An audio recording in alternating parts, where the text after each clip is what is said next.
vida até aqui, que é magnífico, magnífico. Eu fiquei absolutamente irritado, né, com a minha tolice de ter postergado tanto tempo a leitura. E ela foi casada com Ted Turner. Sim, que é o cara criador da Isso, CNN. Exatamente. E ele usava, né, um lema de vida que eu acabei adotando como meu, que eu partilho com os filhos e filhas, com netos e netas. Ele dizia: deseje o melhor e prepare-se para o pior. Deseje o melhor. No campo do desejo, da tua intenção, você tem que ter o melhor como referência. Mas como estado de atenção e ao mesmo tempo de cautela, você tem que contar com a possibilidade do pior. Então, deseje o melhor, prepare-se para o pior, faz com que uma criança, ela primeiro não seja iludida, né? Como a gente brinca, a vida, né, não é só festivais, gritou o Caetano um dia, né, dentro de um deles. Né? E segundo, como a gente brinca no Paraná, de onde eu sou, mundo de poeta não tem pernilongo, né? Não tem mosquito, não tem muriçoca, né? E claro, existe. Então, não é que você induzirá alguém ao sofrimento de modo proposital, né? Não é assim, valeu a experiência. Isso. Né? Ao contrário, né? Nós estamos aprendendo muito neste tempo, mas isso não significa que por isso o tempo é bom, porque ele gera aprendizado. Porque o custo, né, que vem junto, ele é desnecessário. Então, né, alguém pode, em sã consciência, ser capaz de induzir alguém, né, à ferida, ao machucado, para que ela perceba. Não há necessidade, né? Você pode ensinar. E nisso, desculpe, há uma diferença. Né? Eu sou pai, sou descendente de italiano com espanhol, portanto sou latino, além de brasileira. Mas tenho, né, 2 netos que são alemães também. Também porque há outros modos de ser humano, além de italianos e brasileiros. E uma coisa que eu notei, a mãe germânica, por exemplo, ela adverte. Né? A mãe brasileira, a mãe latina, ela vaticina, ela ameaça. Tá. Por exemplo, eu vi várias vezes, né, dentro da cultura germânica, né, a mãe dizendo assim: cuidado que você pode cair. E me peguei algumas vezes, como bom latino, dizendo: você vai cair daí. Entendi. Uma joga praga, a outra orienta.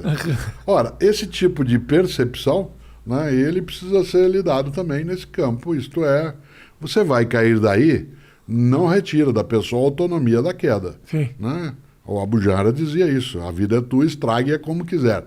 Mas se você puder lidar de maneira a apenas advertir, mais do que ameaçar, né? Você vai repetir de ano, você vai dançar nessa, isso vai ser um horror, quase é um vaticínio, né? E nesse sentido não tem necessidade, né? Parece um pouco teu conterrâneo, mas de Alegrete, o Mário Quintana, em 86, quando você era criança, ele lançou um livro, 10 anos, né? Ele lançou um livro de poemas chamado Baú de Espantos. O título é genial. Isso me dá uma raiva imensa, porque eu não pensei num livro com esse título, né? E Baú de Espantos. São os 2 livros que te deram, da Jane Fonda. Não, Jane Fonda me deu chateação comigo, pela minha tolice. Pelo preconceito. Em relação a título, sim, claro. Mário Quintana com Baú de Espantos. Melhor que isso, só o Pedro Nava, o mineiro, lá de Juiz de Fora, com Baú de Ossos, que é um livro de memória.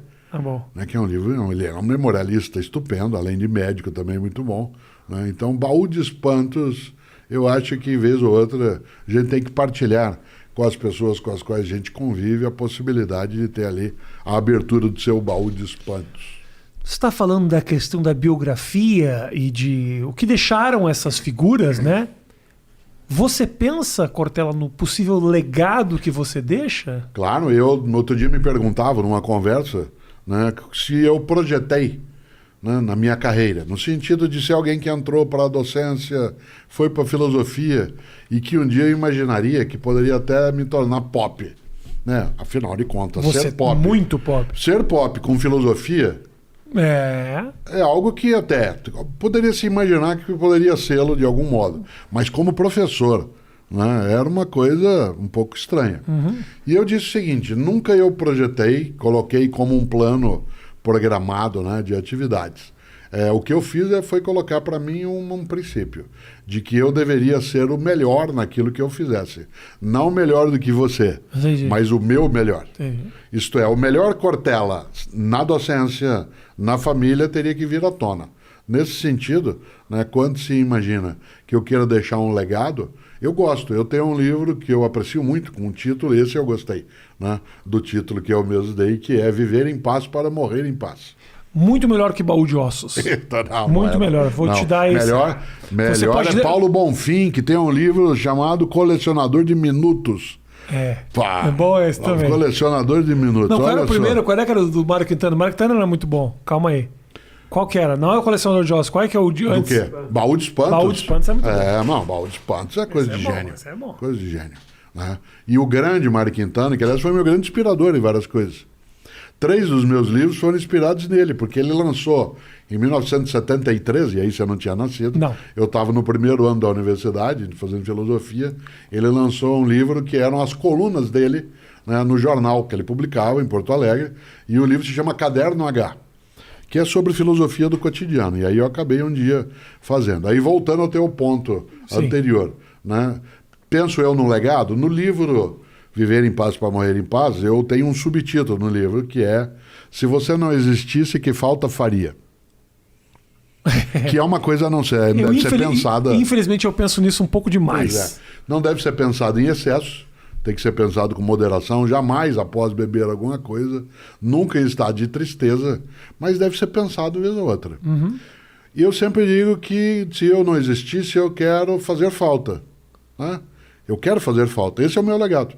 Eu quero que no dia que eu me for, que diga assim, poxa, o Cortella faz falta, ele podia estar aqui com a gente, nessa situação, nessa circunstância, como professor, como pai, como marido, como cidadão, como profissional, como amigo. Então, esse é o sentido. Boa. O Mário Quintana, que nós citamos, mandou escrever no túmulo dele, eu não estou aqui.